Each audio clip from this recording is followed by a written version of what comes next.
हम मीनू झा प्रणाम करै छी समस्त मिथिलावासीके। एकटा महेशवाणी लऽ कऽ उपस्थित छी, संग दऽ रहल श्रीमती ललिता झा। धन्यवाद। जय मिथिला, जय मैथिली। डर लागैया हे डरावन लागैया,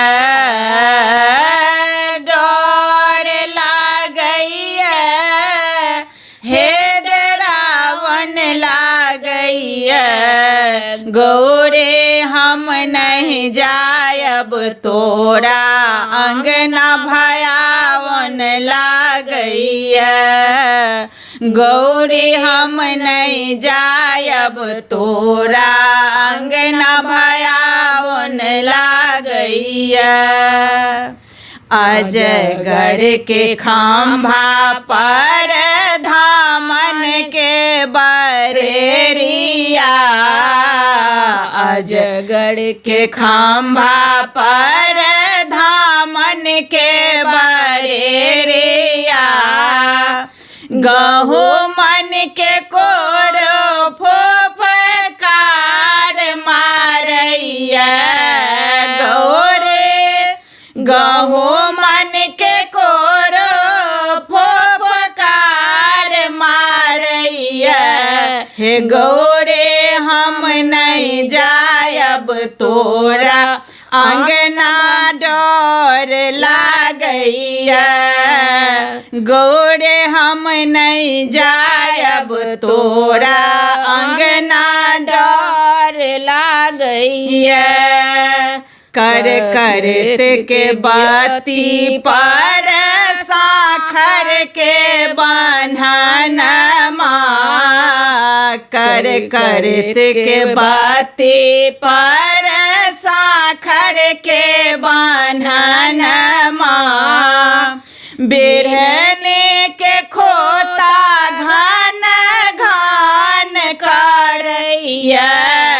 गौरे बिरहने के खोता घन घन करैया। गौरे हम नहीं जायब तोरा अंगना भयावन लागैया। सुगबा के बारे पर ढोरबा के ढोलन माँ, सुगबा के पारे पर ढोरबा के ढोलन माँ। पनिया के जीभ लन हान करैया। गौरे पनिया के जीभ हान हान करैया। गौरे हम नहीं जायब तोरा अंगना डर लागैया। ताहि घर में बैसल छथे अपने महादेव। ताहि घर में बैसल छथे अपने महादेव। बिछुआ के कुंडल सन सन करैया। गौरे बिछुआ